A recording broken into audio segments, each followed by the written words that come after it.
दोस्तों postal life insurance का premium PLI या आरपीएलआई जो भी हो उसका जो प्रीमियम है उसको आप कैसे ऑनलाइन गूगल पे के जरिए डिपॉजिट कर सकते हैं, जमा कर सकते हैं या तो पे कर सकते हैं, उसका प्रोसेस इस वीडियो पे आपको दिखाने जा रहा हूं। तो चलिए दोस्तों बिना किसी देर के वीडियो को शुरू करते हैं। तो उसके लिए आपका गूगल पे अकाउंट को ओपन कर लीजिए। गूगल पे ओपन करने के बाद थोड़ा नीचे आके यहाँ पे देखिए बिल एंड रिचार्ज के बगल में मैनेज का ऑप्शन मिलेगा, तो मैनेज में जाना है। मैनेज में क्लिक करने के बाद अभी आपको फिर से नीचे आना है। नीचे आके यहाँ पे पेमेंट एंड कैटेगरीज के बगल में व्यू ऑल का ऑप्शन दिखने को मिलेगा, तो व्यू ऑल में क्लिक करना है। उसके बाद फिर से यहाँ पे नीचे आना है। नीचे आके फाइनेंस एंड टैक्स के नीचे यहाँ पे एलआईसी इंश्योरेंस का एक ऑप्शन दिखने को मिलेगा।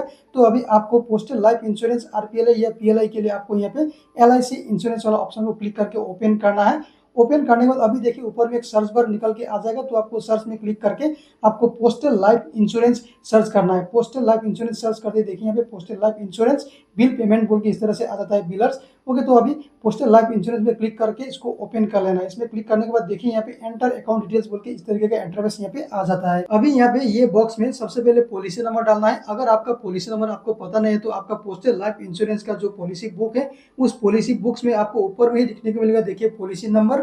ओके, तो यहाँ पे रहेगा, या तो ये जो बारकोड है बारकोड के नीचे भी पॉलिसी नंबर दिखने को मिलेगा। ओके, तो यहाँ से ये पॉलिसी नंबर को कॉपी कर लेना है, या तो नोट करके आपको यहाँ पे आके यहाँ पे पॉलिसी नंबर को डाल देना है। और उसके बाद नीचे में यहाँ पे डेट ऑफ बर्थ के जगह पे आपका जो डेट ऑफ बर्थ है यानी पॉलिसी होल्डर का डेट ऑफ बर्थ यहाँ पे डालना होगा। और डेट ऑफ बर्थ वही डालेंगे जो कि आपका पॉलिसी बुक में डेट ऑफ बर्थ मेंशन है, वो डेट ऑफ बर्थ यहाँ पे डालना है। पॉलिसी बुक में यहाँ पे नीचे देखिए date of birth of insurance बोल के यहाँ पे डेट ऑफ बर्थ मेंशन रहेगा, ये डेट ऑफ बर्थ आपको यहाँ पे डालना होता है। और ये डेट ऑफ बर्थ आपको डालने का जो फॉर्मेट है यहाँ पे नीचे आपको एग्जाम्पल के साथ बताया गया है कि आपको जो डेट ऑफ बर्थ डालेंगे YYMMDD फॉर्मेट में डेट ऑफ बर्थ को डालना है। यानी डेट ऑफ बर्थ का ईयर को पहले डालना है, उसके बाद में मंथ डालना है, उसके बाद में डेट डालना है। पहले ईयर मंथ उसके बाद डेट, ये फॉर्मेट में यहाँ पे डेट ऑफ बर्थ डालना होता है। डेट ऑफ बर्थ डालने के बाद नीचे निकनेम ये ऑप्शनल है। अगर आप निकनेम डालना चाहते हैं तो आपका अगर कोई निकनेम है तो यहाँ पे डाल दीजिए, यानी आपका घर पे अगर कोई दूसरा नाम भी है तो वो यहाँ पे नेम डाल दीजिए।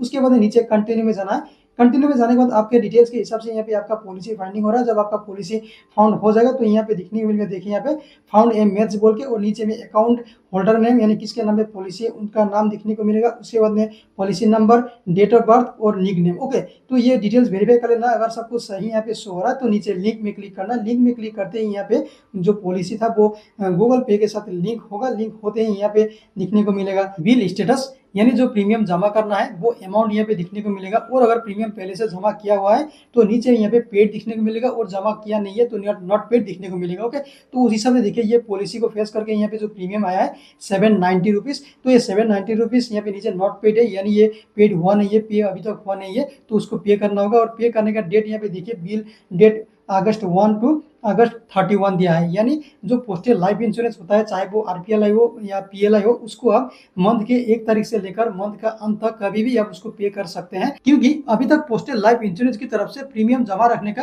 प्रीमियम पे करने का कोई फिक्स डेट जारी किया नहीं है। ओके, तो अभी देखिए यहाँ पे ये प्रीमियम को डिपोजिट करने के लिए, जमा करने के लिए नीचे पे बिल में जाना है। पे बिल में जाने के बाद अब जो प्रीमियम था उसको पेमेंट करते समय यहाँ पे कुछ एक्स्ट्रा पैसा लग रहा है। यहाँ पे देखिए प्रीमियम अमाउंट 790 था और यहाँ पे एडिशनल फीस बोल के 6.49 रुपीज यहाँ पे एक्स्ट्रा चार्ज ले रहा है। ओके, टोटल हो गया 796.49। ओके, तो ये टोटल अभी 796.49 पे करने के बाद देखिए यहाँ पे कुछ इस तरीके का इंटरफेस यहाँ पे आ गया। वेटिंग फॉर कंफर्मेशन पेमेंट होने के बाद अगर आपको भी यहाँ पे वेटिंग फॉर कंफर्मेशन आ रहा है तो आपको थोड़ी देर यहाँ पे इंतजार कर लेना है। जब पेमेंट कंफर्म हो जाएगा तो ऊपर में पेड बोल के ग्रीन टिक दिखने को मिल जाएगा, यानी प्रीमियम पेमेंट हो गया है, डिपॉजिट हो गया है। जब डिपॉजिट हो जाएगा उसके बाद अगर आपका पॉलिसी के साथ अगर मोबाइल नंबर रजिस्टर्ड है तो रजिस्टर्ड मोबाइल नंबर पर प्रीमियम रिसिप्ट बोल के एसएमएस भी आ जाएगा। और अगर ईमेल आईडी रजिस्टर्ड है पॉलिसी के साथ तो ईमेल आईडी पर भी एक ईमेल आ जाएगा प्रीमियम रिसिप्ट हुआ बोल के, और रिसिप्ट नंबर बोल के ईमेल आईडी पर एक रिसिप्ट नंबर भी दिया हुआ रहता है। ओके, इनकेस दोस्तों अगर पेमेंट करने के बाद वेटिंग फॉर कंफर्मेशन में जाके प्रोसेसिंग में चला जाता है और कुछ देर प्रोसेसिंग में रहने के बाद में